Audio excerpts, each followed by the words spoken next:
Uno de los mayores misterios de la vida seguramente es la propia vida. ¿Qué es la vida? ¿Cómo surgió? ¿Qué sentido tiene la vida? De todo esto y muchas cosas más hablaremos con Enric Savaric y con Carol García. Con Enric Savaric lo haremos desde la vertiente sobre todo literaria e histórica y con Carol García lo haremos también, evidentemente, como siempre, desde la vertiente más científica. Enric, muchas gracias por estar aquí. Hola Artur, un placer estar aquí con vosotros hablando de este tema tan apasionante, como es la vida, la muerte. Vale, estamos ahí. Carol, ¿qué tal? Hola, buenas tardes. Bueno, un placer estar aquí contigo y con Enric. La verdad es que sí es un tema apasionante que nos lleva a abordar los límites, las fronteras de la ciencia. Así que, bueno, se espera una tarde muy interesante. Recuerdo perfectamente cómo surgió este tema porque nos llamamos con Enric y estábamos hablando de todo y de nada. Y no sé exactamente el por qué, pero una cosa nos llevó a la otra y empezamos a hablar de todo esto, ¿no? De la vida, la muerte, todos los dilemas éticos, morales, científicos que hay detrás de todo esto que al final lo es absolutamente todo para nosotros. Nacer, vivir y morir. Desde el momento de la concepción a la gestación, nacemos, crecemos, envejecemos y morimos. ¿Se resume a eso el ciclo de la vida? ¿Qué pensáis, Carol? Bueno, es que además lo hablamos en otra ocasión. Definir la vida es muy complejo. Tan complejo que no hay una única definición de la vida, sino que hay muchísimas definiciones de la vida, incluso eh, teniendo en cuenta que podemos abordarlo desde un punto de vista bioquímico, metabólico, incluso desde el punto de vista de la física. En cualquier caso, es verdad que todos en mente tenemos esa definición tan simple que cuando éramos pequeños nos dijeron en los colegios, los seres vivos nacen, crecen, se reproducen y mueren. Y yo creo que sigue siendo bastante válida y es más fácil entender eso que hablar de seres que mantienen la homeostasis, que realizan funciones de organización y relación con otros seres, con otros seres vivos que se nutren, que se reproducen y que obviamente nacen y mueren. Es complejo, y fíjate si es complejo el tema que incluso con los virus no se ponen de acuerdo si son seres vivos o no. Y ahora se habla mucho, por desgracia, de un virus en concreto, pero verdaderamente detrás de la definición del virus sigue estando este debate sobre si son seres vivos o no son seres vivos, porque no cumplen parte, digamos, de todos los componentes, de todas las variables de la definición de vida. De todas maneras, cuando hablamos de vida y hablamos de muerte siempre, o cuando intentamos analizar una definición, y esto en la ciencia pasa mucho, y sobre todo en las ciencias experimentales, en las definiciones, cuando tú vas a analizar una definición, en los límites, ves que esa definición se difumina. Ves que empiezan a haber elementos que puedes introducir a esa definición, pero que no cumplen los criterios de la definición. Esa es una de las primeras cosas que cuando yo empecé a estudiar biología en la carrera nos dijeron. O sea, podemos decir, por ejemplo, que es la vida, pero siempre van a haber elementos que digamos que este es un ser vivo, pues posiblemente sí, posiblemente no, porque cumple casi todos los criterios, pero no todos, pero esto nos pasa con todas las definiciones. Por lo tanto, no es un tema fácil y fíjate si es difícil, y esto creo que también lo comentamos, Artur, es tan difícil o tan importante establecer una definición correcta de lo que es vida, que incluso cuando nos planteamos la búsqueda de vida en otros planetas y cuando enviamos instrumentos para poder determinar si hay vida o no, definir qué variables va a analizar para saber si hay vida o no, va siempre en base a la definición que tú has hecho de vida. Y posiblemente, y es verdad que hay algunos científicos que dicen se nos pueden escapar formas de vida, porque pensamos que deben cumplir los criterios de las formas de vida de la Tierra y posiblemente en otros planetas, en otros sistemas, la vida es diferente y cumple otros criterios. Con lo cual, ya es filosófico decir lo que es la vida. Lo que pasa es que en realidad es muy fácil, porque pensamos una piedra no está viva y nosotros sí. Por eso digo que casi es más simple ir a aquella definición tan sencilla de nacemos, crecemos, nos reproducimos y morimos, y eso es estar vivo, pero luego es bastante más complejo y a mí me gusta más hablar de existencia que de vida en sí, porque vida lo reduce todo a a un conjunto de reacciones metabólicas, moleculares y fisiológicas, y yo creo que es algo mucho más complejo que vivir, que estar vivo. Yo pienso más en que existo, que es la existencia, y tendríamos que entonces entrar en aspectos o en el análisis del componente simbólico de la vida, de lo que es de manera simbólica la vida, lo que es la consciencia desde un punto de vista simbólico. Rick, tengo en mis manos un libro Mm. de Gigamesha Coco. Yo creo que cuando una persona escribe un libro así es porque da un paso al frente y quizá pues decide poner sobre una hoja de papel, en este caso sobre muchas hojas de papel, todo aquello que uno piensa o cree que es la vida o que es en este caso la muerte. Para ti, Enrique, ¿qué es la vida? ¿Es un ciclo? ¿Es algo químico? ¿Es algo biológico? ¿Es algo que tenga alguna explicación racional, no racional? ¿Qué es exactamente la vida para ti? Bueno, la vida es un tema complejo, ¿no? En principio, todos estamos vivos, el ser humano está vivo, los animales están vivos, las plantas están vivas, pero claro, si hablamos desde el punto de vista del ser humano, más que vida, podemos plantearnos el tema de la muerte, porque sabemos, somos conscientes de que vamos a morir. Antes, Carol lo había comentado, ¿no? ¿Somos los únicos conscientes de que vamos a morir? Quizá no. Desde nuestro punto de vista antropocéntrico, pensamos que sí, que somos los únicos que tenemos esa conciencia de la muerte, pero quizás estamos equivocados. Hay otros animales que también tienen esa conciencia de la muerte. No lo sé, no lo sé. Lo que sé es que nosotros somos conscientes de que vamos a morir. Y eso nos da un plus de diferencia. Y fíjate que no somos nosotros los que inventamos esa conciencia de la muerte, sino fue otra especie. Fue la neandertal, que hace unos 80.000 años, de repente, es consciente, es autoconsciente de su propia muerte. Y eso cambia totalmente la historia de la humanidad. Lo cambia porque hasta entonces el Homo heidelbergensis, el Homo habilis, lo que habían hecho con sus difuntos era simplemente acumularlos en las fosas comunes, en el fondo de las cuevas y punto.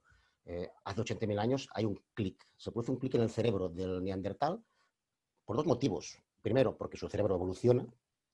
Ya sé que a ti, Artur, no te gusta mucho hablar de evolución, pero bueno, su cerebro crece, podemos decir, crece, se producen más sinapsis, evoluciona.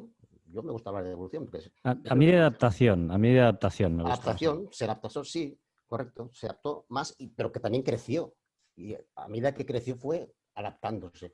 Y también gracias a la observación de su entorno, el Homo de Neandertal observa su entorno, se da cuenta que nada a su alrededor muere, nada muere. Los ciclos de la naturaleza se van repitiendo, estación tras estación. El sol desaparece por la noche, por la mañana regresa. Todo regresa. Él, ¿por qué no va a regresar? Él se siente que quiere regresar también. Y por eso decide plantar, estamos hablando de una época mucho preneolítica, claro, 80.000 años. Decide plantar a su difunto, planta a su hijo, planta a su familiar, planta a su mujer, planta a su marido, con la esperanza de que crezca en esa otra vida. Esta es otra vida que él inventa para sentirse mucho mejor. Fíjate que, repito, que no somos nosotros, es el neandertal. Nosotros heredamos esa cultura del neandertal. Esa cultura neandertal que, en el fondo, también nosotros somos neandertal. Sabéis que nosotros nos hibridamos con ellos y tenemos un porcentaje mínimo, pero tenemos porcentaje neandertal. Por tanto, en ese momento en que plante, yo siempre me gusta esa metáfora de plantar al difunto, y lo abona. ¿Cómo lo abona? Lo abona con sus ajuares funerarios típicos, ¿no? Es el primer rito funerario, ¿no? Lo pinta de ocre, el color de la sangre, es un poco una especie de útero, ¿no? Otro nacimiento. Le coloca sus elementos que había tenido en vida, lo coloca a una disposición concreta, a los pies hacia el este, la cabeza hacia el oeste. Por tanto, es un enterramiento ya con cara y ojos, ¿no? Es un enterramiento ya premeditado. No está acumulado en una fosa común, está enterrado para que nazca, para que crezca en otra vida. Ese es el principio de la religión, es el principio de todas las religiones. Y gracias a eso estamos aquí, en ese sentido, ¿no? Gracias a eso, a saber que morimos, podemos vivir. Pregúntate de otra manera, si no supiéramos que moriríamos, ¿podríamos vivir? Es interesante.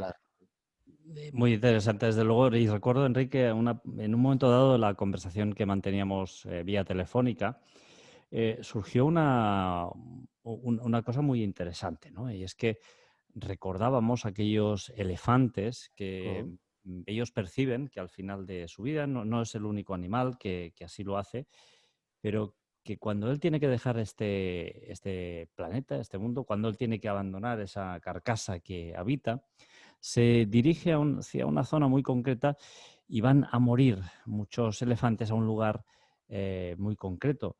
Y eso quizá plantearía de alguna forma, Enric o Carol, que los animales, quizá no sabemos exactamente cómo ni en qué momento, pero sí que algunos de ellos tomaran conciencia antes que el propio ser humano de que iban a morir y por lo tanto enlazaran esa especie de extraño ritual con el principio del fin de su vida.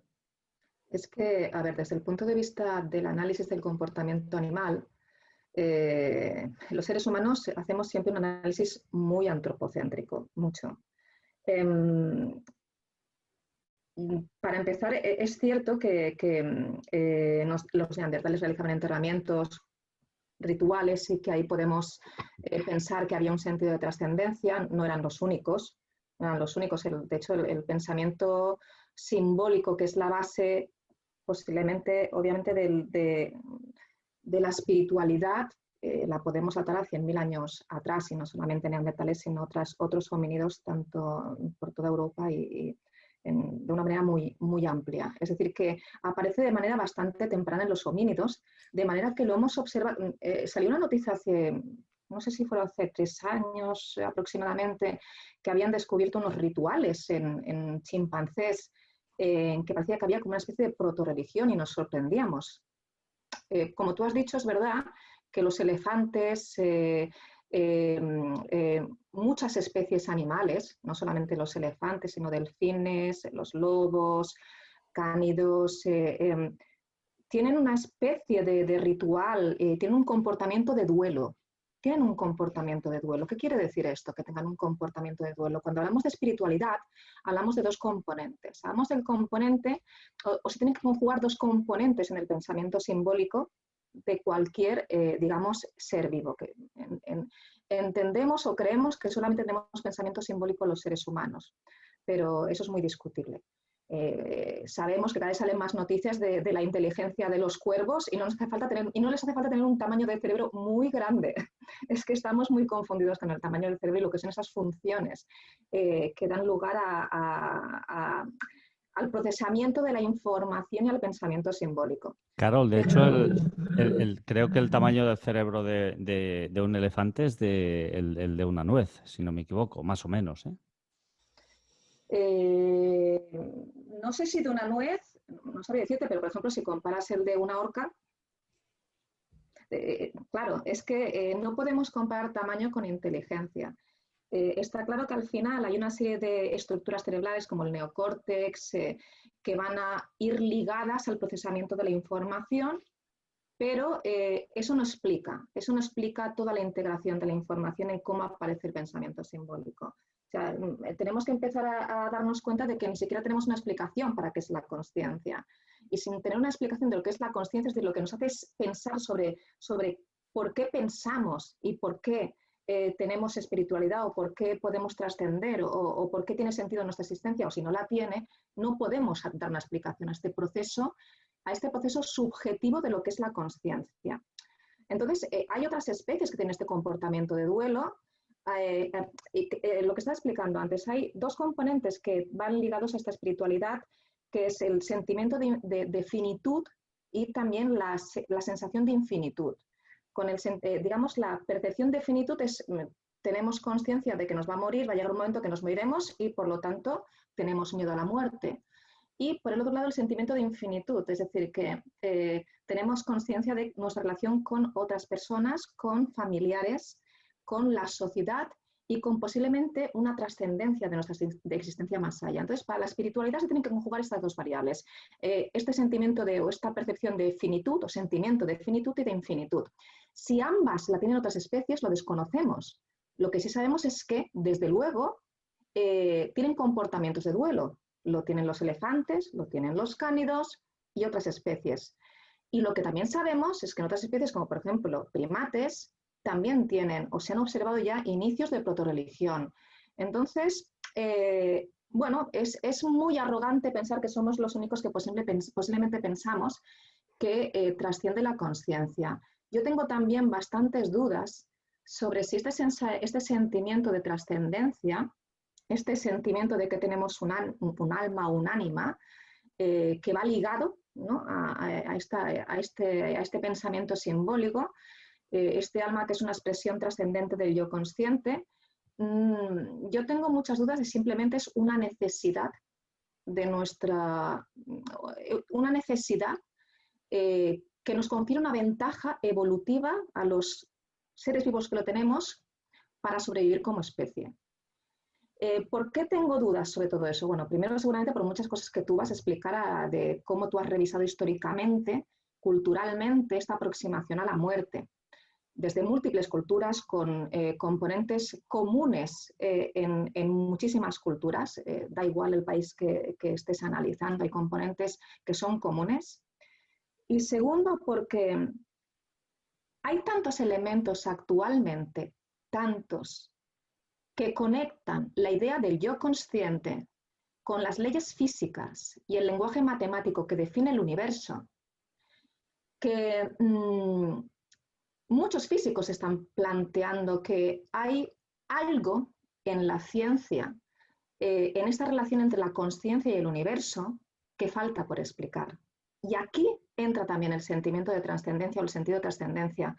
¿Por qué? Pues posiblemente por lo que nos puede aportar estas leyes físicas que rigen el universo actualmente, como la mecánica cuántica, y qué podría aportar a los seres vivos que nosotros nos estemos nutriendo y funcionemos según estas leyes físicas como la mecánica cuántica en este sentido de trascendencia. Es decir, seguramente cuando Enrique en su libro ha hecho un análisis de las ECMs, seguramente habrá llegado a ese punto en el cual se analiza si en las ECMs se está llegando o se produce un proceso de superposición de estados cuánticos. Es decir, si la conciencia, si es un proceso que se basa en mecanismos de la biología cuántica, por cierto, la última frontera de la ciencia actualmente, si se basa en procesos ligados a la biología cuántica, aunque el cuerpo muera, necesita existir con un soporte biológico, podría estar en superposición de estados cuánticos, podría estar viva y muerta al mismo tiempo, como el gatito de Schrödinger.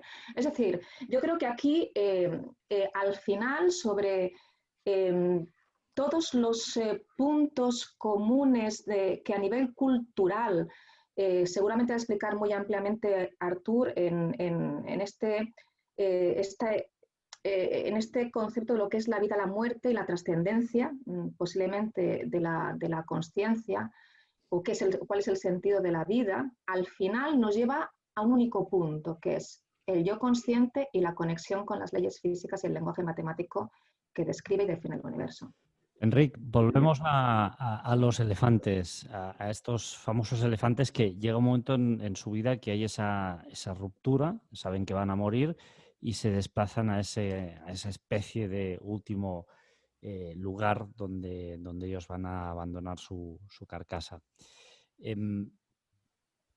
¿Tú crees, Enric, que es muy posible que ciertos animales tomaran conciencia antes que los seres humanos primitivos de que estaban vivos y que por lo tanto iban a morir?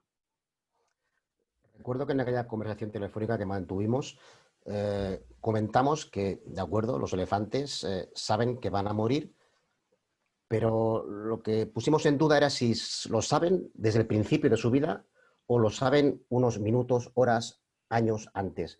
Y eso es un poco la diferencia entre el elefante y el ser humano, que lo sabe desde el minuto uno. El ser humano desde el minuto uno sabe que muere. Y mi gran pregunta, y que no tengo respuesta, es si otras especies animales lo saben también desde el minuto uno. Y por eso tienen esos comportamientos, o lo saben a lo largo de su vida, o lo van sabiendo progresivamente, o lo saben una semana antes. No lo sé, no tengo respuesta ante esa pregunta, pero me parece interesante plantearla porque bueno, no sabemos si el elefante u otras especies animales tienen ese grado de conciencia de la muerte desde el principio de su nacimiento. Cuando nacen, ¿saben que va a morir ese elefante? No lo sé, no lo sé. Pero lo que contaba Carol es apasionante, porque fíjate que yo en mi estudio sobre las ECM llegué precisamente a ese punto, el punto de la física cuántica, como bien dices, Carol.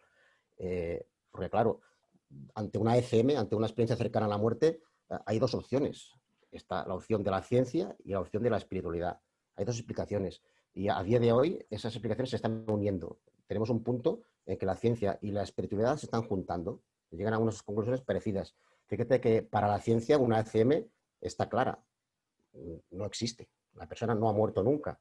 Tiene una explicación clarísima.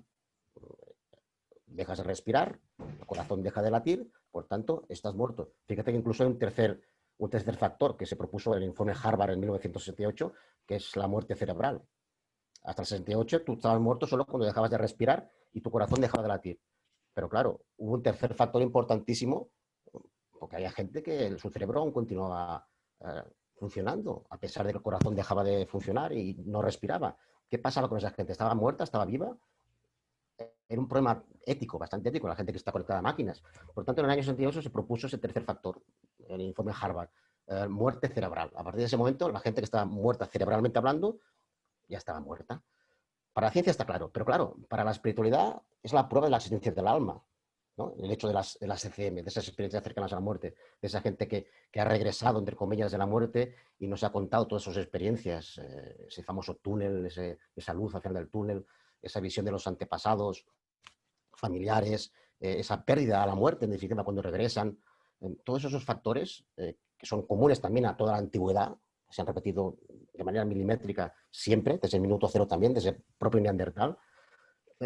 ¿Qué pasa con eso? ¿No? Pues a día de hoy hay ya cardiólogos, incluso como Pim Van Bloemel, que ya empieza a poner en duda el tema. Empieza a decir bueno, que la propia medicina no explica básicamente las ECM, no se puede explicar. Hay algo más. Y Pim Van Bloemel les pone el tema de la física cuántica. Dice que la conciencia estaría en una especie de nube cuántica, digamos, una conciencia colectiva cuántica, y todo estaría allí colocado, ¿no?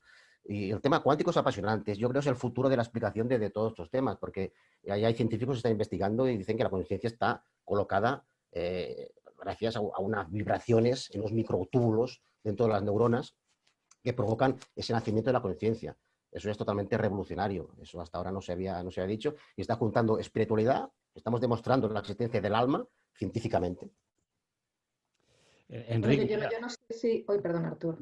le quería preguntar a Enrique, porque en su libro hay un capítulo que es cerca de la muerte, pero no muerto, y justamente pues, habla de todas estas cuestiones, ¿no? De las ECM, etcétera, etcétera. Y habla concretamente de que a partir de 1975 y sobre todo a raíz de la publicación del filósofo estadounidense Raymond Moody del libro aquel que todos conocemos seguramente, Vida después de la vida, hay un cambio, Enrique, porque hay un cambio sobre todo no científico, sino quizás más teológico, es decir, más de pensamiento, más de decir, bueno, sí, es posible que en la máquina que habitamos haya dejado de latir, que esté efectivamente y físicamente muerta, pero hay algo que nosotros podemos identificar como alma que quizá lo único que ha hecho es seguir otro camino. ¿Qué es lo que sucede con todo esto, Enrique? Porque, bueno, no vamos a desvelar evidentemente todo lo que hay en el libro porque es interesantísimo, pero sí que nos puedes dar 4 pinceladas de un poquito tus conclusiones sobre estas ECMs. Sí, lo que hizo Raymond Moody en el año 75 fue recopilar todas las experiencias previas que habían habido ya desde el siglo XIX. Habían habido científicos que habían empezado a investigar como un simple síndrome clínico, gente que moría y que regresaba y contaban experiencias, sobre todo que contaban experiencias de aquello que habían vivido en ese otro mundo, ¿no? Y que no eran sueños, porque la gente lo diferenciaba muy bien entre sueños y no sueños. Raymond Moody lo recogió todo, recogió una serie de ítems de lo que le pasaba a esta gente que regresaba, ¿no? Y a partir de Raymond Moody y de Vida después de la vida, pues, fue todo un fenómeno brutal, en el cual pues, bueno, la gente empezó a investigar, salieron muchísimos casos a la palestra, gente que tenía miedo incluso a explicar sus experiencias, porque les daba un poco de vergüenza, pues la gente lo explicaba, lo que habían sufrido y lo que habían vivido. Y sobre todo es una experiencia vital, sobre todo vital porque la gente que ha sufrido una ECM, para ellos han muerto y han regresado. Y lo tienen clarísimo. Y cuando han regresado ya han perdido el miedo a la muerte, porque saben lo que hay al otro lado. Pero yo veo una gran diferencia ahí con otras ECM de la antigüedad, que son simbólicas. Fíjate la gran diferencia. Yo analizando el tema me di cuenta que desde siempre han habido comportamientos parecidos a ECM en la antigüedad, en los mitos, en las religiones. Fíjate que una de las primeras ECM de la historia la encontramos en Platón, la encontramos en la República. En el libro 10 de la República de Platón encontramos un personaje que se llama un guerrero, que muere en combate y cuando lo van a quemar en la pila funeraria, se despierta, regresa y empieza a contar a sus amigos que ha vivido en otro mundo y le cuenta una historia fantástica de lo que hay más allá. Ese es el primer regresado, digamos, ¿no?, de la historia que tenemos constancia, y es Platón quien nos lo cuenta. A partir de aquí hay una serie de historias y de gente que ha sufrido eso en la antigüedad. Pero fíjate la diferencia. En la antigüedad siempre se toma desde el punto de vista simbólico. Es un símbolo. Esos regresos, esos viajes al inframundo egipcios, como tengo aquí esta imagen detrás mío, ¿no? Esos viajes al inframundo egipcio, por ejemplo, pues son simbólicos. Nadie piensa que un faraón, por ejemplo, vaya físicamente al inframundo y luego haya regresado, por ejemplo. No, son siempre temas muy simbólicos, ¿eh? Son regresos simbólicos. El problema está en que la gente del siglo XX, no le dirás nunca a una persona que ha sufrido una ECM que la ha sufrido simbólicamente. Te enviará un poco a paseo, ¿no? Ya, oye, yo he sufrido una ECM y está clarísimo. Yo veo aquí un poco la diferencia, ¿no?, entre esos dos mundos, el mundo antiguo y el mundo moderno, en cuanto a tratar las ECM. Carol, tú, desde tu visión, porque tú eres una persona científica, evidentemente, eres bióloga y tienes una visión científica de las cosas, pero eso no quiere decir que seas una persona obcecada y no abierta de miras. Nos hablabas antes del gato de Schrödinger, es decir, puedes estar vivo y al mismo tiempo muerto. ¿Qué opinas tú de estas ECMs? ¿Son experiencias reales? ¿Son realmente personas que han regresado de ese otro lado, de ese más allá, de ese estado que es la muerte, y realmente han regresado a la vida? ¿O son quizá algún estado alterado de la conciencia o quizá algún estado alterado cerebral? El propio cerebro, sabemos a fecha de hoy, que es el gran desconocido para la ciencia de todos nuestros órganos. No sabemos exactamente cómo funciona. Hay millones de neuronas que lo componen. ¿Qué piensas tú sobre estas ECMs? ¿Qué grado de credibilidad le das tú? A ver, hay múltiples estudios realizados sobre las experiencias cercanas a la muerte. A mí, es verdad, Pim Van Lommel ha hecho una investigación extraordinaria en este sentido. Sam Parnia, especialmente, a mí el estudio AWARE me parece también muy relevante por el número de centros que participaron en el estudio, porque Pim Van Lommel también obviamente seguía un método absolutamente científico, pero en cualquier caso, tanto Pim Van Lommel como Sam Parnia como otros investigadores en este ámbito han demostrado que hay gente que estando clínicamente muerta, y cuando digo demostrado es que se demuestra, y se demuestra por observadores independientes, que mientras estaba clínicamente muerta y mientras se les está reanimando para que vuelvan a la vida, cuando están en parada cardiorrespiratoria, es decir, muerte clínica pero no biológica, son capaces de decir lo que estaba ocurriendo en la habitación donde se les estaba reanimando, en la sala de reanimación. Son capaces no solamente de decir lo que está ocurriendo, porque podemos decir, bueno, es que si, en base a lo que oían hay cierta actividad cerebral, es posible que a través de la información auditiva hagan una recreación de lo que está ocurriendo, que es alguna de las hipótesis que se plantean. Son capaces de decir verdaderamente qué había en la habitación, los colores de lo que había, cómo iba vestida la gente, que estaba, si tenía algún detalle específico.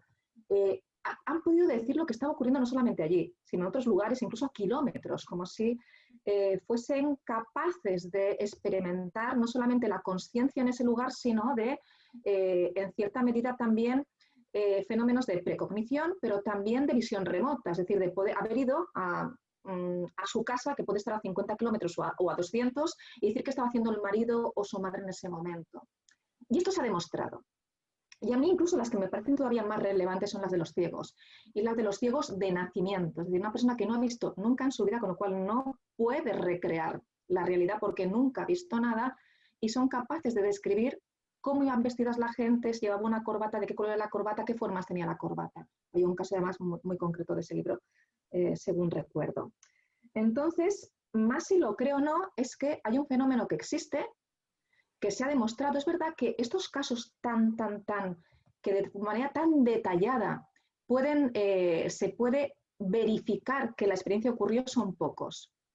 Que tengan experiencias cercanas a la muerte, vamos entre un 15, 20, 25, 30%, dependiendo la serie que se analice, la cohorte de pacientes que se analice puede variar bastante, pero verificado por los investigadores, en un contexto de método científico, es verdad que hay pocos, pero a mí me da igual que sean pocos. Esa verificación extrema de método científico. A mí lo que me importa es que sean verificados, según el método científico. Y si los has verificado, tienes que dar una explicación. Y aquí es donde entra el problema.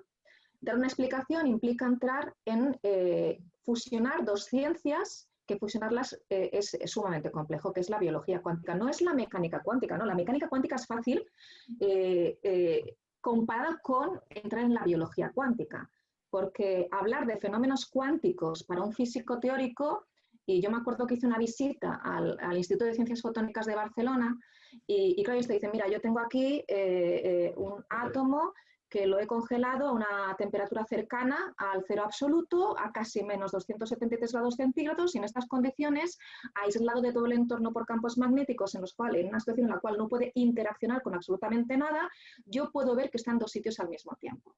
¿Vale? Y dices, perfecto, has conseguido demostrar la superposición de estados cuánticos, pero ¿cómo? Con una partícula que está completamente aislada del entorno y al mismo tiempo que la ha bajado a una temperatura cercana al cero absoluta para tener, bueno, un estado, lo que se denomina un estado Bose-Einstein. Pero los seres vivos no somos así. Las células no están a una temperatura cercana al cero absoluto. En las células las partículas no están aisladas del entorno, todo es bullicio, todo es cálido. Y claro, los físicos dicen, pero ¿cómo pueden haber procesos cuánticos en un sistema biológico? Pues sí los hay. Sí los hay, y por eso dicen que la última frontera de la ciencia es la biología cuántica. Y se habla del olfato como proceso cuántico, se habla de la migración de las aves, la fotosíntesis. La fotosíntesis es tan eficiente porque es un proceso cuántico. Y se habla de la consciencia, se habla de la consciencia como un proceso cuántico. Está ese artículo maravilloso pero denso donde los haya, que es del doctor Roger Penrose, que fue premio Nobel de la Física, y Stuart Hameroff, anestesista, que propusieron en la reducción orquestada como propuesta para situar la base de la consciencia como un mecanismo cuántico. Claro, y es verdad, no hace 3 añitos, 4, creo que ya se observaron justamente que en los microtúbulos habían estas vibraciones cuánticas, no únicamente en los microtúbulos, Pero lo importante ya no es ni siquiera eso, Artur. Lo importante no es que se pueda demostrar que hay procesos cuánticos en una neurona o en los microtúbulos. Lo importante es que esos procesos cuánticos, que nosotros podamos ser conscientes a nivel macroscópico de un proceso cuántico. Ese es el gran problema. Eso es lo que un físico y un biólogo les resulta imposible de entender. ¿Cómo es posible que un proceso que ocurre a un nivel ya no microscópico, es que estamos hablando a nivel de las partículas elementales, a 10 elevado a menos 15, menos 16, menos 17 metros, sino que eso que está pasando, esas distancias tan diminutas, a las distancias de los electrones,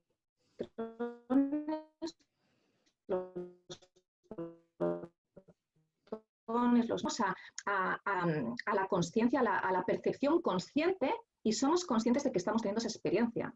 Entonces ahí es donde podemos introducir la pregunta de cuando una persona tiene una experiencia cercana a la muerte, está en superposición de estados cuánticos, pero es consciente de que está experimentando un proceso cuántico, o sea, se está nutriendo de un proceso cuántico, o cuando otros procesos que se tendrían que basar en los mismos procesos, es decir, en la misma fusión de la biología con la mecánica cuántica. La gente que experimenta fenómenos de telepatía, de precognición, tenemos metaanálisis, que es el máximo nivel de evidencia científica, metaanálisis, que demuestran la existencia de la telepatía y la precognición. ¿Cómo podemos saber lo que piensa otra persona? ¿Cómo podemos saber que un acontecimiento ha ocurrido antes de que ocurra?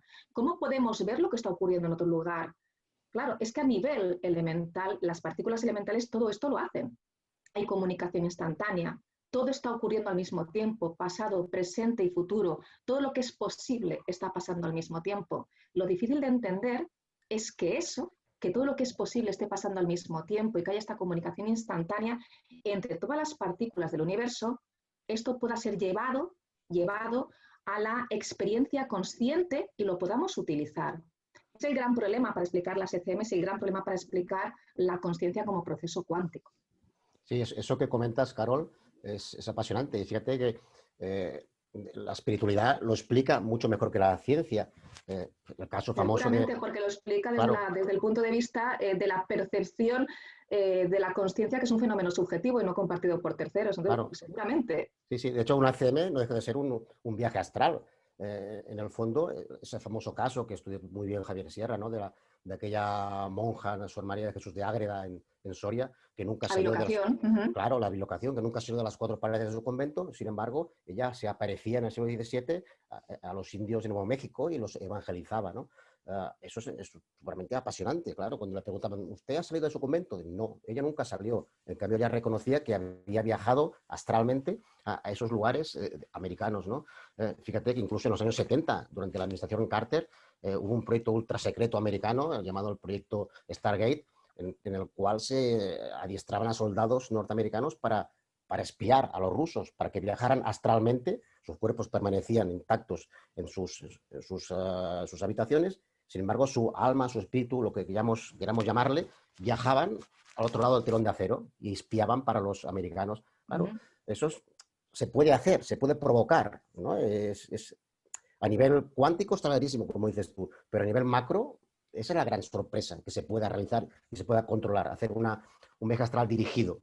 ¿Eh? No salir del cuerpo y ver lo que hay en la habitación de al lado, sino salir del cuerpo, ir a un punto concreto y regresar. Eso quizás explicaría muchas cosas. Fantasmas, apariciones. Yo sabéis que hago unas guiadas por Lleida y explico el tema paranormal, temas de las apariciones, y les explico a la gente que viene que no hace falta estar muerto para aparecerse como fantasmas. Quizá una aparición puede ser una bilocación, puede ser un cuerpo astral que se ha desplazado físicamente a otro lugar y tú lo estás viendo. ¿Eh? Aquellos soldados americanos que aparecían en la URSS, en la antigua Unión Soviética, quizá los estaban viendo, como unos seres que aparecían allí y luego regresaban. ¿Eran fantasmas? ¿Eran seres de otro mundo? ¿Eran muertos? No. Eran soldados vivos que aparecían en otro sitio, como la Sor María de Jesús de Ágreda, que estaba viva en su celda en Soria, sin embargo estaba en Nuevo México. Es un tema súper apasionante.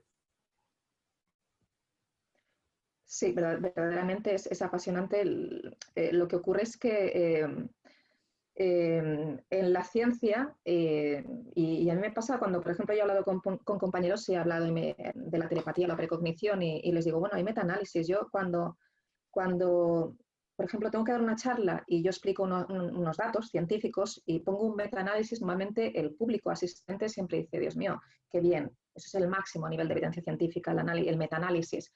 Pero cuando hablas de la telepatía, la precognición y dices, hay un metaanálisis, dicen, bueno, no me lo creo tanto porque me estás hablando de un tema, de un topic que a mí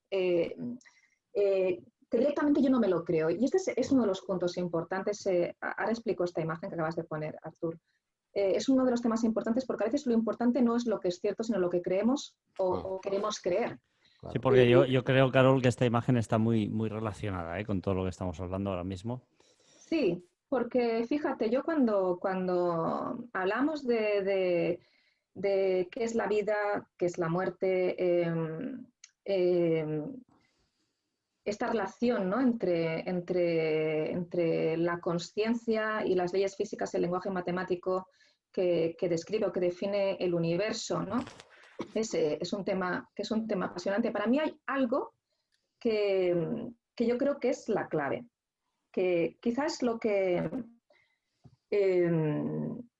hace que sea apasionante el tema, que posiblemente es lo que se han preguntado los filósofos desde hace milenios. Esa pregunta de quiénes somos, de dónde venimos y a dónde vamos. Esta básicamente es la gran pregunta, no tanto qué es la vida y qué es la muerte, sino en realidad la gran pregunta es, porque hace 5.000 años ya eran capaces de ver que uno estaba vivo y una piedra, en realidad no.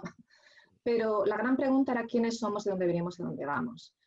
Y aquí, en este punto, hay un aspecto que yo creo que es relevante, que es un poco la lucha entre el determinismo y el libre albedrío. Es decir, podemos pensar que vivimos en un universo en el que no tenemos toda la información porque no hemos sido capaces de unificar las 4 fuerzas fundamentales de la naturaleza. No hemos conseguido unificar la mecánica cuántica con la teoría de la relatividad, de incluir la gravedad a nivel cuántico, y por lo tanto no podemos explicar todo. Pero hay científicos que creen que si consiguiésemos esa teoría N, esa madre de todas las teorías, posiblemente podríamos explicarlo todo. Y simplemente teniendo las variables iniciales, en el momento del Big Bang podríamos describir cómo va a ser toda la evolución del universo. ¿Qué va a pasar en cada momento, en cada segundo, con una simple fórmula matemática? ¿Qué me va a pasar a mí? ¿Cómo va a ser mi vida? En cada momento, en cada segundo. Carol, porque cuando hablamos de todas estas cuestiones, ¿no? Como la mecánica cuántica, estamos hablando de grandes desconocidos, porque ahora mismo sí que es evidente pues, que vivimos en 4 dimensiones, que es la altura, la anchura, la profundidad y el espacio, son las dimensiones relativas al espacio, y luego hay la 4ª dimensión que sería el tiempo. Pero hay luego, y aquí entramos en la mecánica cuántica, donde ya hay la teoría de las cuerdas y la teoría de las supercuerdas que elevan a 11 estas dimensiones. Incluso hay científicos que llegan a decir que son 26 estas dimensiones, Y 30 y ¿no? pico, depende de quién dice. ¿No? Entonces podríamos estar hablando de incluso mundos paralelos, cuestiones que se nos escapan completamente de nuestro conocimiento actual, ¿no? Entonces, Carol, esta teoría de las cuerdas, de las supercuerdas, para que las personas que nos están viendo sí que verán esta imagen, pero las que nos están escuchando no la estarán viendo. Y aquí lo que estamos viendo es una imagen donde se dice, pues hay una representación gráfica de la teoría de las 11 dimensiones. Sí. ¿Qué son estas 11 dimensiones?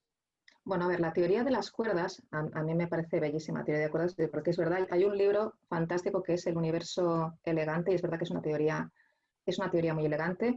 Lo que define es que las partículas elementales, en vez de ser puntos, ¿no?, en el espacio-tiempo, partículas puntuales, son pequeñas cuerdas, y que es la vibración, digamos, de estas cuerdas, es lo que hace que cada partícula tenga unas características especiales, que tenga una masa concreta, un momento angular concreto, etc.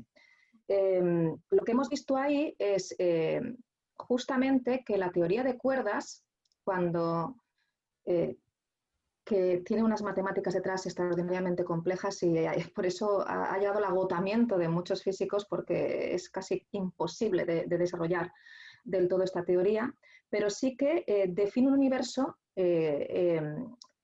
define al final como 4 universos diferentes, ¿no? Y esos universos entre sí están conectados por las simetrías. Si pones, no, esto es otra imagen que no tiene que ver con la anterior. Pero la manera de unificar, digamos, estos 4 universos que define la teoría de cuerdas es, digamos, que incluir una dimensión adicional, digamos, es presentar una teoría en 11 dimensiones, que sería la teoría final, la teoría M. Una cosa muy interesante es que es por eso yo ponía en la foto al lado, ponía la geometría neuronal en 11 dimensiones. Había un proyecto, que era el proyecto Blue Brain Project, que publicó un artículo recientemente en el cual habían hecho una simulación con una red neuronal artificial de cómo se comportaba el cerebro. Y lo que se había observado, además utilizando una rama de las matemáticas, la topología algebraica, y lo que habían descubierto es que el cerebro o las neuronas, cuando reciben un estímulo, se comportan de una manera muy, muy interesante. Se comportan generando estructuras que llegan incluso hasta 11 dimensiones. Es decir, cuando recibe un estímulo, una neurona forma una estructura primero de una dimensión, como si fuese una barra, luego forma una estructura de 2 dimensiones, una tabla, luego sigue montando dimensiones, forma un cubo. Las conexiones entre las neuronas van formando estas estructuras hasta que de las 3 dimensiones va saltando a las 4 dimensiones, 5, 6, 7, 8, hasta llegar hasta incluso 11 dimensiones, como si fuesen castillos de arena que emergen y cuando responden al estímulo, ese castillo de arena se destruye. Pero se ha montado un castillo de arena de 11 dimensiones. Claro, es curioso, yo por eso te lo envié, porque lo que resulta curioso, y permíteme, deja esta imagen aquí, es que hayan estos patrones de correlación entre el cerebro y la física, entre el cerebro y las leyes físicas que describen el universo. Yo cuando vi este artículo que hablaba de las 11 dimensiones, ¿no?, que se generan estas estructuras en 11 dimensiones, lo primero que me vino a la mente es la teoría de cuerdas, ¿no?, y la teoría de las supercuerdas y estas 11 dimensiones, y pensé, qué curioso, ¿no? Quizás es una casualidad, pero me resultó muy curioso que la física esté llegando a una conclusión para conseguir integrar todas las fuerzas fundamentales de la naturaleza y necesita utilizar 11 dimensiones, y que cuando tú haces una simulación artificial de cómo responde el cerebro, que luego se comprobó en un tejido, en neocórtex de rata, observan que también las neuronas realizan estas estructuras o generan estas estructuras en 11 dimensiones. Y aquí lo que estamos viendo ahora es otra cosa maravillosa que además se publicó en la revista Nature. Y si miráis la imagen que está al menos a mi izquierda, que es así en tonos más rojos, esto es un corte de neocortes de una ratita en la cual se ha hecho con unas tensiones concretas. Podemos ver las neuronas y cómo se conectan a través de los axones con otras neuronas. Y a la derecha vemos algo que nos puede resultar muy, muy parecido, pero eso no es el cerebro, sino que son galaxias y cúmulos de galaxias y cómo se conectan entre ellas. Esto sorprendió muchísimo a los científicos cuando lo vieron, porque ellos dijeron, parece que hay como una especie de patrón de correlación entre cómo crecen las neuronas, cómo se desarrollan las neuronas, cómo se conectan entre ellas, cómo evolucionan y cómo se desarrolla, evoluciona y se conectan las galaxias y los cúmulos de galaxias en el universo.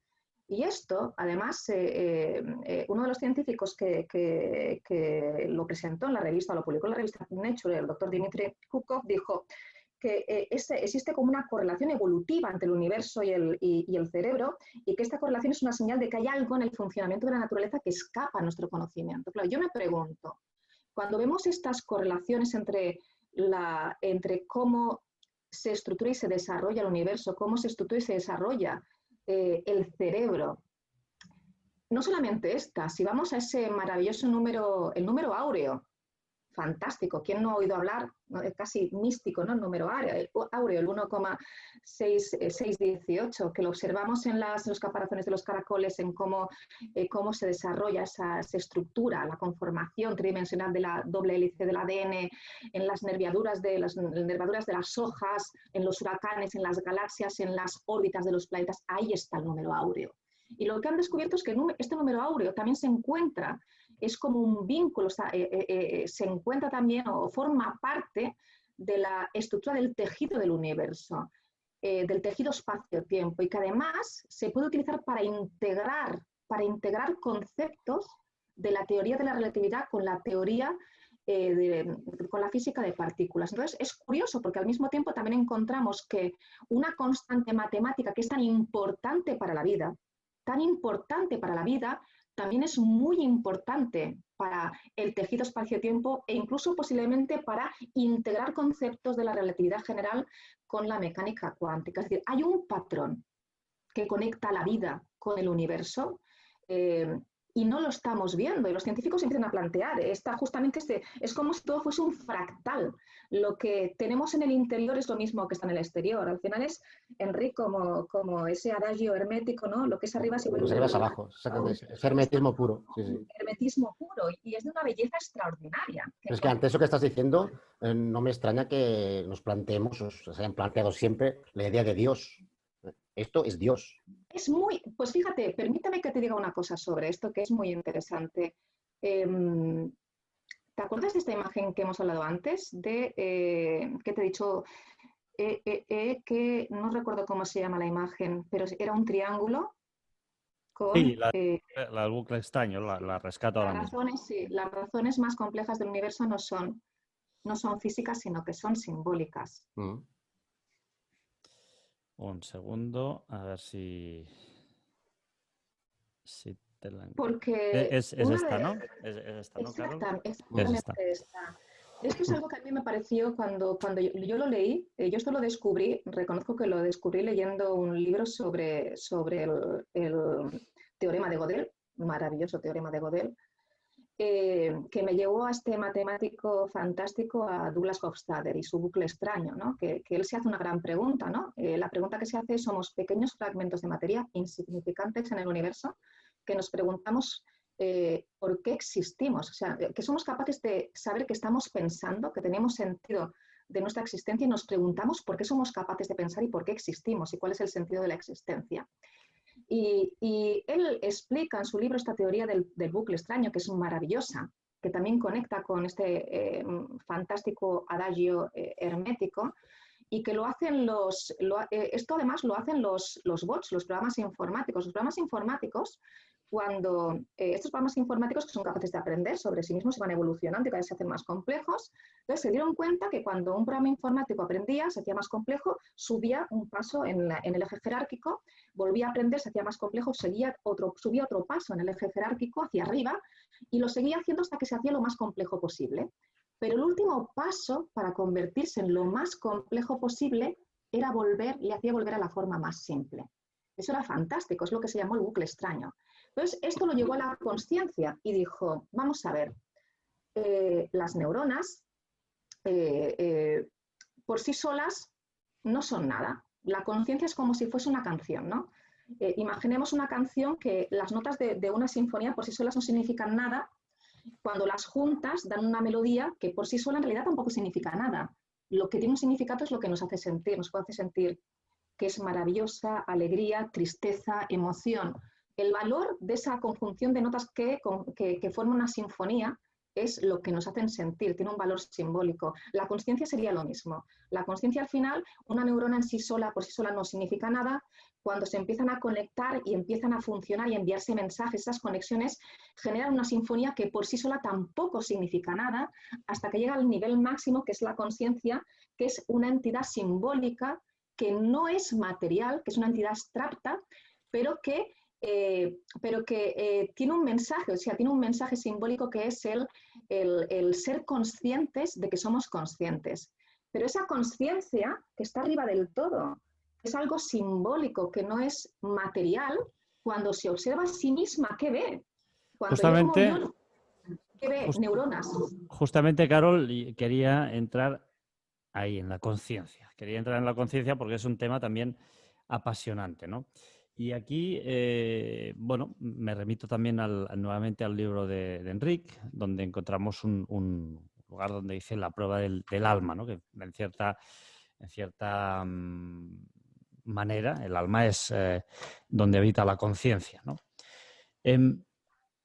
Cuando estamos hablando de la vida y de la muerte, ¿no? Y por lo tanto, antes de nacer, un ser humano tiene una gestación. De las primeras 7 semanas hay la placenta y el líquido amniótico. Este proceso, claro, las mujeres lo conocéis muy bien. Qué maravilla, ¿no? La vida, la creación de la vida, esos 9 meses que son impresionantes. De la 8ª a la 10ª semana aparecen las primeras receptores cutáneos y reflejos espinales, es decir, se pueden empezar a ver los huesos, ¿no? De la semana 11 a la 19 tenemos las primeras reacciones a esos estímulos sensoriales. De la semana 22 a la 27 empezamos a ver el desarrollo y conclusión del desarrollo de la corteza cerebral. Y entonces, a partir de ahí hay una respuesta sensorial a estímulos por parte de este feto. De la semana 28 a la semana 30, ahí hay respuestas sensoriales gracias a, digamos, a esos electroencefalogramas que podemos ver. Y ahí podemos decir que el feto deja de ser un feto según la ciencia, ¿no?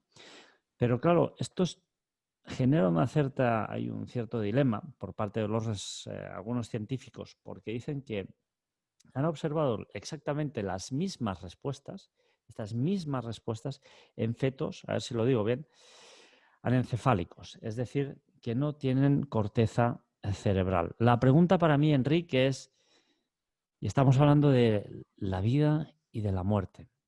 En ese útero materno, desde el momento en cual el espermatozoide fecunda a ese embrión, desde ese minuto cero, ¿cuándo empieza a ser consciente el feto humano, ese ser humano, de que está vivo? Esa conexión, como decía Carol, con el universo, ¿en qué momento empieza y en qué momento ese feto es consciente de ello? Bueno, esa es la gran pregunta y no tengo la respuesta, porque fíjate que estás hablando de alma. Tendríamos que definir si el alma existe o no existe. ¿El alma es una cosa tangible que se puede demostrar científicamente o estamos basándonos simplemente en espiritualidad? Todas las religiones estamos de acuerdo que nos están hablando de alma, incluso hay algunas que nos hablan de reencarnaciones, que el alma no muere nunca y que va migrando de un cuerpo tras otro hasta llegar a un karma absoluto y fusión con el universo, ¿no? Pero claro, ¿existe o no existe el alma? ¿Se puede medir? Claro, si existe el alma a nivel de feto, ya son palabras mayores. ¿Cuándo se introduce ese alma? Hay gente que también nos habla del alma como si fuera una especie de una nube, hablando en términos informáticos, donde están depositadas todas las almas y de repente van introduciéndose en los nuevos fetos que se van gestando. Pero claro, es complicado saber el tema del alma. Yo hablaría más de conciencia más que alma, que en el fondo es lo mismo. Yo creo que son sinónimos, ¿no? Si hablamos de religión, hablamos de alma. Si hablamos de ciencia, hablamos de consciencia. Y la consciencia se genera en ese feto. Hay un punto concreto en que es consciente de que está vivo. Pero claro, ¿cuál es el límite? ¿Cuál es la barrera? Como decía antes Carol, el tema de las barreras es complicado, ¿no? Los límites. En los límites todo se difumina. No sabemos si es azul o es negro, qué color es. Y yo volviendo un poco a lo que decía Carol antes, porque hay una cosa que es muy interesante que ha comentado cuando comentaba sobre la música, el tema de la vibración. Me ha parecido absolutamente fascinante, porque fíjate, nos hablaba de la teoría de cuerdas, hace falta vibración de esas cuerdas. Los microtúbulos, hace falta vibración para que se genere la conciencia. La misma música, sin vibración no hay música, todo es vibración. Por tanto, la realidad se basa en la vibración. Pero la pregunta clave es, ¿quién hace vibrar? Para que haya vibración ha de haber alguien que haga vibrar a eso, ¿no? ¿Cómo se genera esa vibración? Que sería el objeto fundamental de la pregunta, ¿no? ¿Quién es ese arquitecto? ¿Quién es ese Dios, entre comillas, que hace vibrar el todo para que se produzca todo? Conciencia, vida, universo, realidad, todo. Es que me ha venido a la mente el tema de la vibración, me parece súper apasionante. Y claro, el tema de la conciencia también forma parte de esa vibración. ¿Somos conscientes? Sí, claro que somos conscientes, pero a partir de aquí, como decía, yo analizo en mi libro, la religión es la gran respuesta a esa conciencia. Yo creo, mucha gente dice, no, la religión es el gran pecado de la humanidad, sin religión viviríamos mucho mejor, ¿no? Nos ha hecho mucho mal. Pero más que religión, yo hablaría de espiritualidad, de trascendencia. Gracias a ese concepto de trascendencia, a sabernos trascendentes, creo que hemos podido seguir evolucionando, pese a que no te gusta el término, hemos seguido creciendo desde el minuto cero hasta hoy en día. Hemos ido cambiando y adaptándonos a esa sociedad cambiante también. Fíjate que yo siempre me pongo en la piel de ese primer neandertal que tiene esa primera pérdida familiar y necesita enterrarla para poder sobrevivir. Fíjate, el mundo neandertal, allí lo pasaban fatal. Lo último que les preocupaba era reflexionar filosóficamente sobre la vida. Bastantes problemas tenían para sobrevivir y cazar y alimentarse y no morir devorado por una fiera. Por tanto, su preocupación era por qué moría. Y eso lo solucionó. Una vez solucionado por qué muero y sabiéndose inmortal, el neandertal se siente inmortal. Como es inmortal, forma parte de la naturaleza, forma parte de un todo. Ya soy inmortal igual que las plantas, soy inmortal igual que el sol, soy inmortal igual que las estaciones. Por tanto, me entierro y nazco otra vida. Y es el origen de todo. Encara la vida con mucha más tranquilidad, con menos angustia vital. Esa ansiedad que le provoca la muerte desaparece. Y esa religión, entre comillas, o esa espiritualidad, esa trascendencia, le provoca tranquilidad. En definitiva es eso. Enric, Carol, el ser humano al final es, bueno, habita un cuerpo que implica una organización de órganos, de tejidos que están vivos, y por lo tanto eso implica que nosotros, que nos pensamos que somos o creemos, o nuestro concepto es que somos una forma de vida única y exclusiva, es decir, nosotros como persona, realmente está formada de miles y miles de millones de seres que están vivos o no, ¿no? Decías antes, Carol, las células están vivas o no, hay virus, están vivos o no. Y esto al final implica un gran dilema, ¿no? Porque realmente si nos forman miles de bichitos, por así decirlo, ¿qué somos realmente, ¿no? Porque recuerdo el caso de Henrietta Lacks, aquella famosa americana que en el año 51 se le tomó unas muestras de unas células cancerígenas, unas células que además se han conocido siempre como las células eternas, ¿no? Como esas células que no van a morir jamás, porque de hecho aún hoy en día se continúan usando estas células, las de Henrietta Lacks, que murió en el año 51, estamos en el 2020 y por lo tanto son células, además las células, no sé qué pasa con todo aquello que es malo, que no se muere nunca, ¿no? Lo bueno sí, pero las células malas resulta que son capaces de perdurar prácticamente infinitamente. Entonces esto genera también en sí otro gran dilema. Es decir, aquello que pensamos que es una vida, como mi vida, la vida de Artur, la vida de Enric, la vida de Carol, a lo mejor resulta que son la conjunción o la suma de, bueno, no es que resulte o no es que sea a lo mejor, es que realmente es la conjunción y la suma de muchos microorganismos que podemos asumir, sí o no, que tienen vida propia ellos mismos. Es decir, estamos también ante otro dilema que sería bastante complejo de solucionar, ¿no, Carol? A ver, lo que has dicho es muy cierto y además no solamente esas células cancerígenas, que sí que hay líneas que proceden además de pacientes que han padecido cáncer que se utilizan para investigación y son líneas que de manera bastante general se utilizan en la mayoría de los experimentos. Pero fíjate, incluso esto me ha hecho venir a la cabeza cuando hablábamos de la muerte, de un artículo que decía que cuando se muere se activan más de 1000 genes y muchos de ellos tienen que ver con el desarrollo embrionario. Y se preguntaban los científicos por qué cuando estamos muriendo, cuando ya hemos muerto, se activan tantos genes. Algunos tienen sentido porque tienen que ver con la inflamación, con el proceso de descomposición, etc. Tiene sentido. Pero hay otros que no, que tienen que ver con el desarrollo embrionario y se preguntan por qué los genes que son tan importantes para que se desarrolle la vida son los mismos que se activan cuando ya hemos muerto.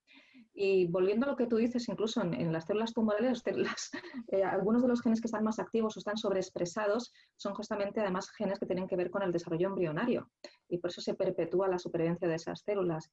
Pero es verdad, o sea, estamos formados por miles de microorganismos. De hecho, la microbiota, por ejemplo, a nivel intestinal, el microbioma que se llama el segundo cerebro, que nos envía señales desde el intestino y es el que nos dice que quieres comerte algo dulce o incluso qué dieta tienes que tomar y además te lo marca con tanta intensidad que no eres capaz de controlarte cómo tienes, qué dieta tienes que seguir e incluso te pones nervioso. Es decir, que hay una conexión, es lo que se llama el eje intestino-cerebro, y eso lo está dirigiendo la microbiota, son miles y millones de bacterias en nuestro intestino. Porque, Ahora, Carol, y perdona que te corte, porque esto también significaría que entidades no biológicas, es decir, robots, y si te parece bien ponemos un vídeo, sí, un vídeo que tú nos has buscado, nos has seleccionado, también podrían tener conciencia o ellos mismos pensar que están vivos. ¿Por qué no? ¿por qué no? Y estaremos cerquita, ¿no?, de que a lo mejor eso ocurra. Pues si os parece bien, ponemos este audio que ha preparado, este vídeo que ha preparado Carol, y así lo escuchamos un segundo. Dejarme que lo busque, lo tengo por aquí. Es un Aquí fragmento está. maravilloso. Aquí está, ya lo tengo aquí. Venga.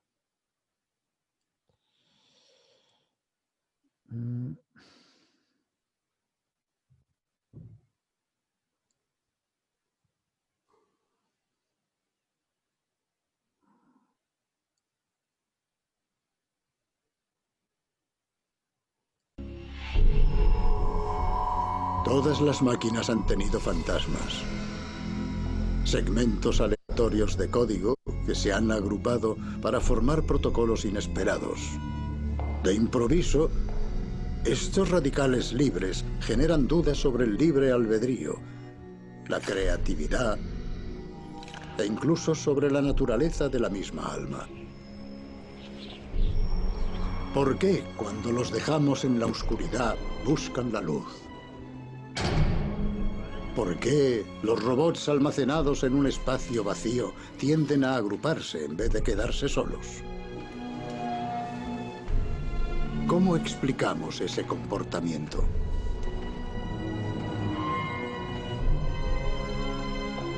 ¿Segmentos aleatorios de código? ¿O es algo más? ¿Cuándo una esquemática perpetua se transforma en conciencia? ¿O una máquina diferencial en la búsqueda de la verdad?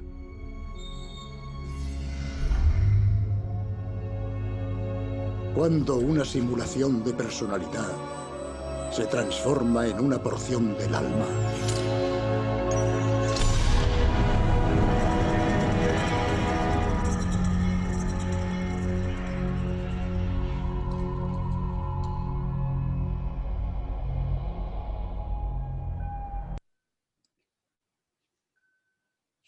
Es maravilloso. Carol. Sí, sí, ese algo más es la pregunta. Eso me recuerda mucho al famoso y mítico HAL de 2001, ¿no? Cuando es consciente que va a morir, la máquina, el robot, toma conciencia de su propia muerte. Entonces, Dice, me dolerá, ¿no? Claro, se defiende, se niega a morir y incluso mata para no morir él, ¿no? Una máquina que toma conciencia. ¿Llegará algún día a ese punto en que las máquinas tomen conciencia, como lo hicimos nosotros? ¿Toman conciencia? No lo sé, quizás estamos cerca de ello. No sé cómo va, Carol, tú estás más cerca del tema científico. Si los Bueno, robots llegarán algún día a ser conscientes. Ya hay atisbos, bueno, hay inteligencia artificial y ya tenemos algunos ejemplos, algunos un poco perturbadores, sería para hacer un programa porque algunos lo han tenido que desconectar por justamente, bueno, no sé si por lo que aprendió de nosotros o porque cómo nos ve, y era bastante perturbador lo que llegaban a decir, pero creo que no nos queda mucho para llegar a la singularidad de que aparezca la inteligencia artificial. Pero a mí sobre todo, además de este fragmento, a mí me emociona siempre que lo escucho, porque esa frase de fragmentos aleatorios de código o algo más. Y es verdad, porque al final nosotros también somos máquinas orgánicas. Cuando antes hablabas, Artur, de manera muy acertada, ¿no? Es que nosotros estamos constituidos por millones de organismos vivos. Ya no hablamos de las células que nos conforman como organismos, sino otras adicionales, bacterias que tenemos en la piel, en el intestino, por doquier, hongos, que forman parte de nosotros. Y tú decías, ¿eso somos nosotros o nosotros somos algo más? Y antes Enrique había dicho algo que me ha parecido también muy interesante, que lo voy a conectar con eso, cuando hablabas del creador, ¿no? Has dicho, bueno, pero aquí hay algo, ¿no? Hay un creador, ¿no? Cuando yo hablaba de ese bucle extraño de Hofstadter y cuando hablaba de cuando lo que para mí, yo también lo veo así, y todo es discutible, porque como no se sabe exactamente qué es la consciencia, no hay una explicación, que es lo que digo, el problema difícil de la consciencia, no explicar la experiencia subjetiva de la consciencia, como no la hay. Para mí, realmente, la consciencia es una entidad abstracta y es la entidad, el elemento simbólico más complejo del cerebro, la entidad simbólica más compleja del cerebro. Pero fijaos, y aquí lo enlazo con lo que tú decías, Enrique, si como hemos visto hay un patrón evolutivo similar entre las neuronas, cómo se conectan, cómo se desarrollan en el cerebro y en el universo, las galaxias, cómo se conectan, cómo se desarrollan, si nosotros como seres humanos hemos llegado a este punto en el cual nuestro cerebro ha llegado a desarrollar esa entidad abstracta, que es el elemento, el símbolo más complejo de nuestro cerebro y es nuestro yo consciente, me pregunto si hay un patrón evolutivo que se correlaciona entre el cerebro y el universo. ¿Puede haber un símbolo más complejo por encima del universo que se esté mirando a sí mismo y diciéndose, yo existo y cómo soy yo? Y cuando se mira a sí mismo, lo único que ve son galaxias, cúmulos de galaxias, estrellas, planetas, y no sería capaz de vernos a nosotros mismos, igual que nosotros cuando nos miramos hacia adentro, lo único que vemos son neuronas, protones, electrones, y no somos capaces de ver la conexión entre esas electrones y protones que forman las neuronas, que forman nuestra materia, y ese elemento tan complejo que es la consciencia. Y por supuesto, yo creo, y me da mucho miedo, también lo debo reconocer, estoy segura de que va a llegar la singularidad, aparecerá la inteligencia artificial, porque es el siguiente paso, porque la existencia se abre camino, no voy a decir que la vida se abre camino, yo creo que la existencia se abre camino y la evolución artificial es mucho más rápida que la evolución biológica, tendrá millones de años. Y cuando aparezca, who knows. Justamente, Carol, con Enrique en aquella conversación establecíamos ese mismo paralelismo, ¿no? El cuerpo humano está integrado por diferentes órganos y lo que sería un robot está integrado por diferentes componentes. En el caso del cuerpo humano, el cerebro albergaría las ideas, los pensamientos, la inteligencia humana, y en el caso del robot sería ese software con esa memoria. El software sería el cerebro y al mismo tiempo pues ese disco duro sería ese soporte para almacenar todo aquel software que permitiría a ese robot existir. Y por lo tanto también nos hacíamos la misma pregunta, ¿no? Claro, igual que nosotros que nos pensamos que somos una entidad biológica independiente, estamos conformados por miles y millones de bichitos, a lo mejor es que resulta que somos un bichito más de un engranaje mucho más complejo y no lo sabemos. O sea, ese es un poco el dilema, ¿no, Enrique? Ese pensamiento que lanzábamos tú y yo al aire para ver exactamente hasta dónde podíamos llegar. No, y viendo esas imágenes comparativas que antes nos ha mostrado Carol de la neurona y el universo, uno se podría plantear la típica cuestión, ¿no? ¿Y si nuestras neuronas son todo el universo? ¿Y si todo el universo es solo una neurona de un cerebro mucho mayor, hasta infinito, como aquellos típicos espejos paralelos que llegan al infinito? Fractal. Esos fractales, exactamente, fractales. Claro, esa es una cuestión que para mí no tiene respuesta. Es imposible, lo que decías, Carol, ¿no? Supongamos que hay un Dios, llámale lo que quieras, pero encima de él hay otro. ¿Quién ha creado a ese Dios? ¿Y quién ha creado al creador de Dios? Vamos hacia el infinito, por delante y por detrás, ¿no? Entonces, la pregunta es complicada, ¿no? ¿Cómo podemos llegar a una conclusión? Quizá es inabastable para nuestra mente. Y el tema de los robots es inquietante por el tema emocional. Llegará un día a tener un robot, un sistema límbico que capte ese sistema emocional del ser humano, porque hasta ahora los robots no son emocionales, pero llegará a ese punto en que el robot tenga emociones, no solo conciencia, sino emociones, que es lo que realmente hace diferente a un ser vivo, no solo vivo, un ser humano y animal. Ya descarto el tema de las plantas. Seres vivos tienen emoción a las plantas y sería otro debate. Sería otro debate. Complejo, pero sería otro debate. Pero claro, un robot puede tener emociones, puede llegar a tener emociones, puede llorar un robot, llegará a llorar un robot, llegará a querer, a amar un robot, llegará a odiar. ese famoso HAL del 2001 que comentaba, llega a odiar, llega a matar, tiene emociones. Es un punto interesante de poder averiguar cómo podemos gestionar, si podremos de alguna manera gestionar esas emociones de una máquina. Porque es complicado gestionar esas emociones. Y es complicado gestionar las emociones nuestras, entre seres humanos. Imaginaos gestionar una emoción de un ser que está hecho artificialmente. Es complejo. Enric, me has conducido magistralmente al último punto que quería tratar.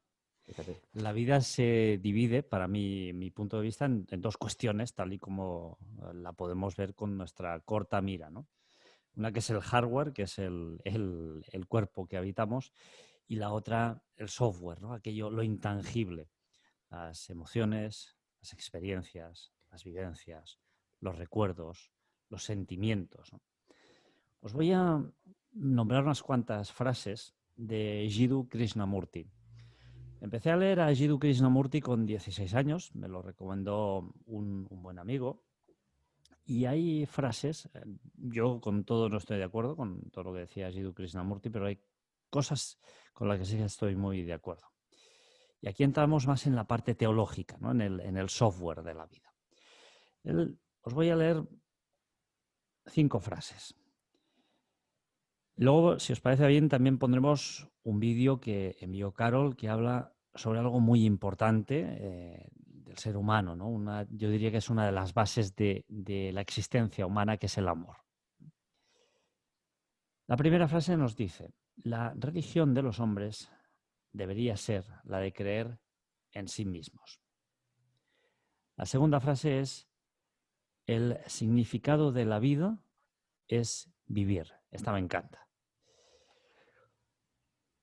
Uno nunca tiene miedo de lo desconocido, sino de lo conocido llegando a su fin. Esta es brutal para mí, ¿eh? No es signo de buena salud el estar bien adaptado a una sociedad profundamente enferma. Es fantástica. Y la última, que me gusta muchísimo también, es: ¿ha notado usted que la inspiración llega cuando no la está buscando? Llega cuando todo se detiene, cuando la mente y el corazón se tranquilizan. Nos queda esta última parte de la vida, los sentimientos, las vivencias, todo aquello sobre lo cual basamos ética y moralmente nuestra vida.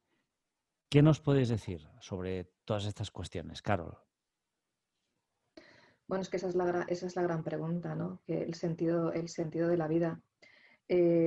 Yo para esto, la primera pregunta para mí importante realmente es si nosotros podemos elegir nuestro destino. Hay una serie fantástica, no sé si la habéis visto, Deb, que habla, ahora voy a promocionar yo una serie de una plataforma, yo la recomiendo, es fantástica.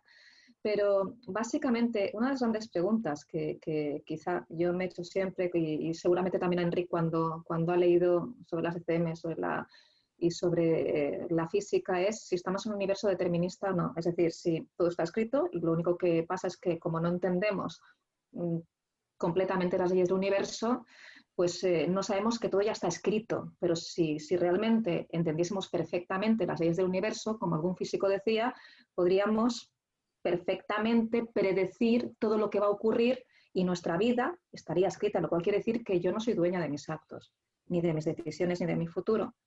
Y por otro lado está esa otra visión con la que yo estoy más de acuerdo, que defendía Born frente al gran Einstein, y además se ha demostrado que tenía razón Born, que dice que el observador define la realidad, es decir, que nosotros con nuestra observación estamos haciendo que la realidad se defina como nosotros queremos.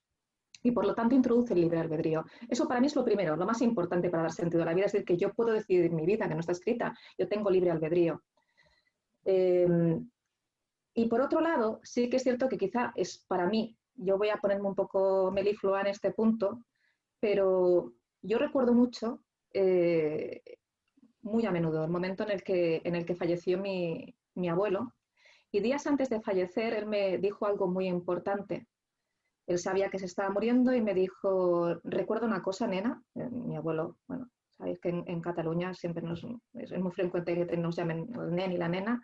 Recuerda una cosa, nena, lo más importante en la vida es el amor y la familia. Es lo único que te llevas cuando te vas a morir, de lo único que te acuerdas cuando te estás muriendo. Y quizá es verdad que es melifluo, o es un poco rosa, ¿no? Pero yo lo siento así. Yo pienso que posiblemente ese sentimiento que tenemos, que yo no creo que sea límbico, yo voy a poner la conciencia, esa entidad simbólica, el símbolo más complejo del cerebro, controlando mis emociones, y lo intento hacer todo lo que puedo, pero yo creo que posiblemente es verdad que el amor es una de esas emociones que más conmueve el universo y que más puede doblegar y mover el universo. Carol, Eso es mi punto de vista. déjame que ponga el vídeo este que me pasaste y así trasladamos gráficamente a las personas que nos están viendo y escuchando qué es ese sentimiento.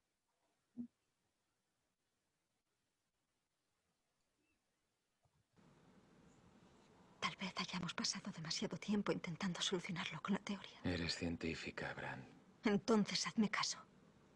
Cuando te digo que el amor no es algo que hayamos inventado, es observable, poderoso. Tiene que significar algo. El amor tiene significado, sí. Tiene una utilidad, una función social, la educación de los hijos. Amamos a personas que han muerto. ¿Qué utilidad social tiene eso? Ninguna.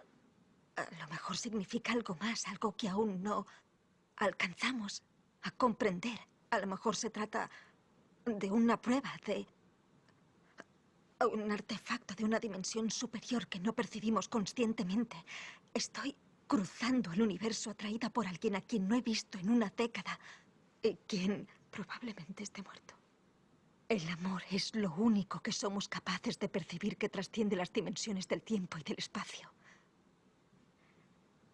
A lo mejor deberíamos creer en eso, aunque no alcancemos a entenderlo aún.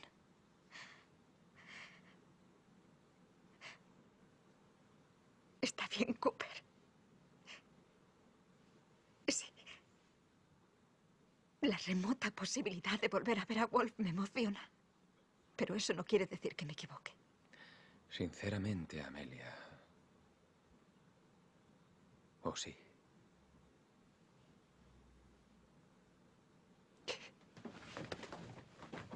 Tars, traza un rumbo hacia el planeta del Dr. Mann.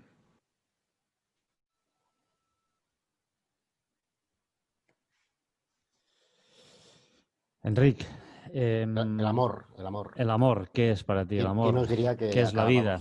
Que hemos acabado hablando del amor?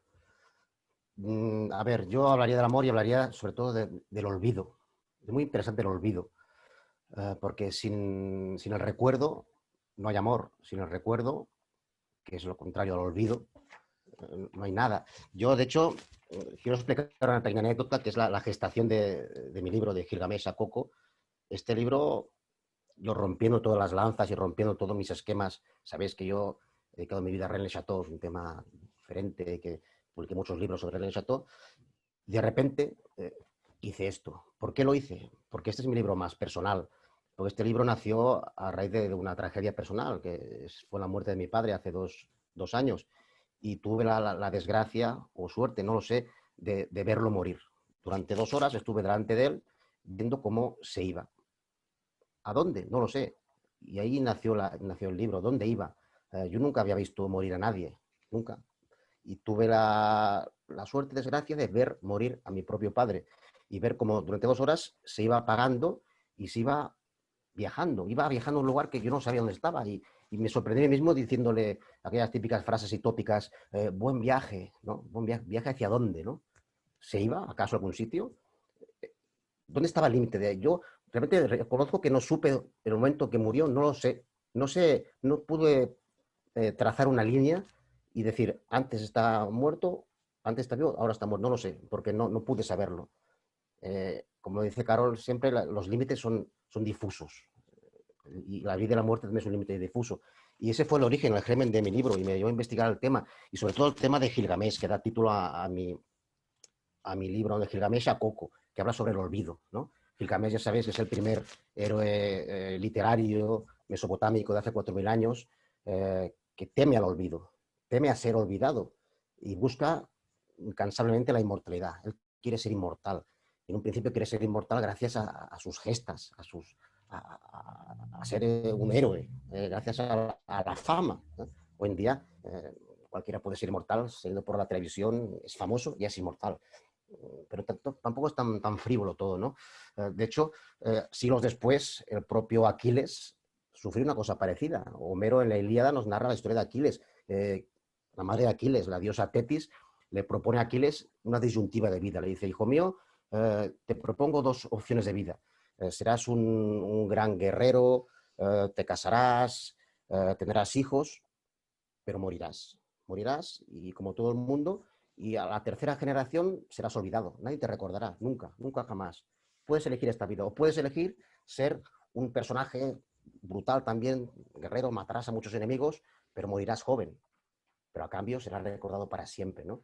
Esa es como aquella antigua máxima de los cantantes de rock de los 60, ¿no? Que morían jóvenes y tener un cadáver bonito, ¿no? Y vivirán para siempre.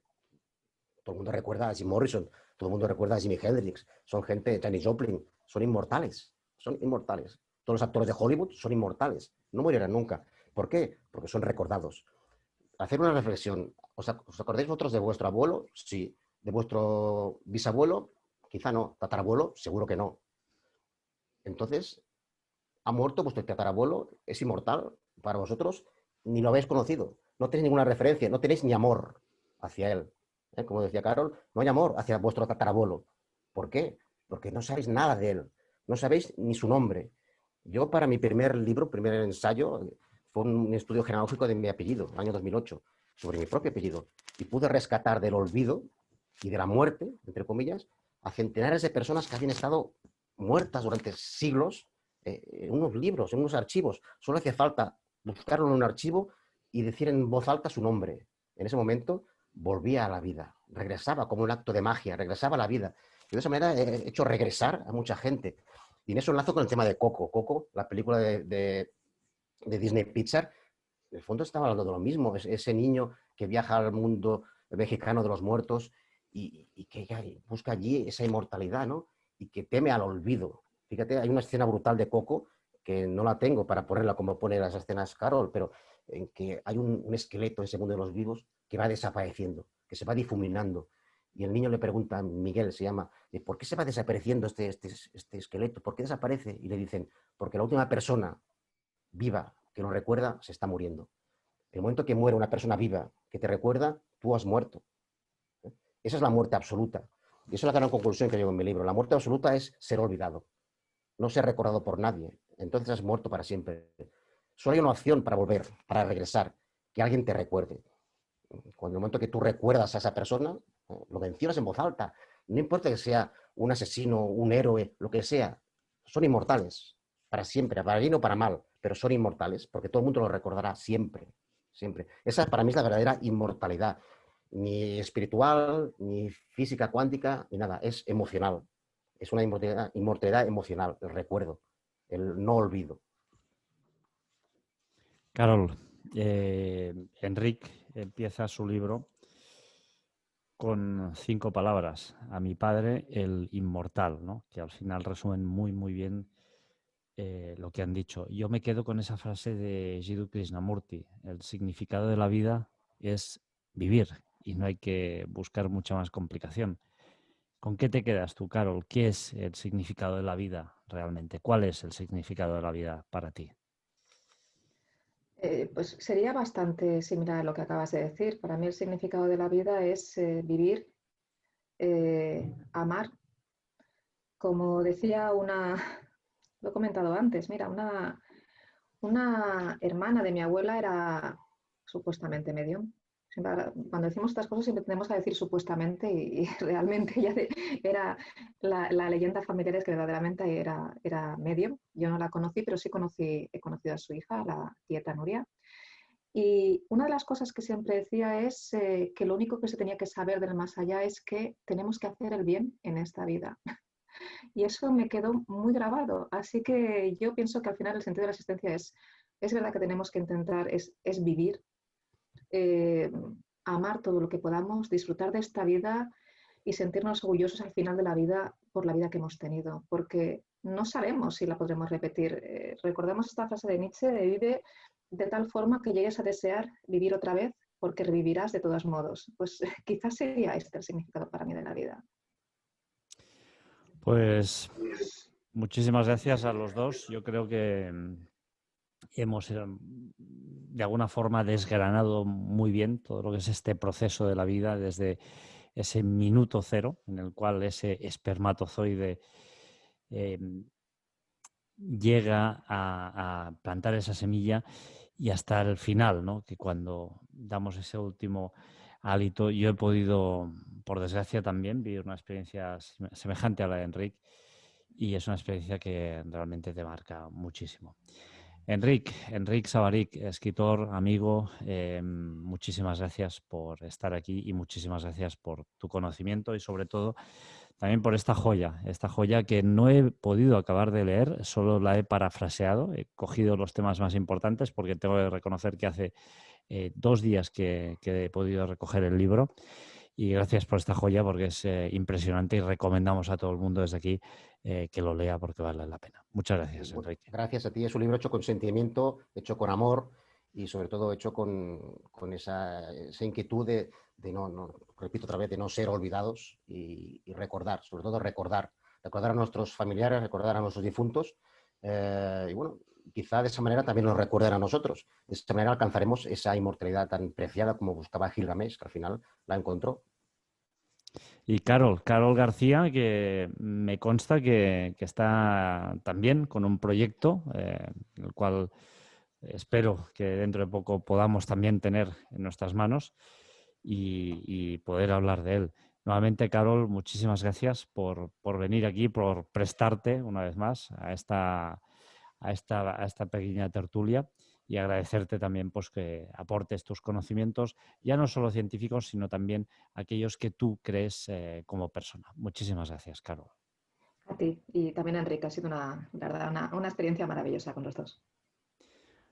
Pues nada, amigos, nos volvemos a escuchar en breve. Muchas gracias a todos.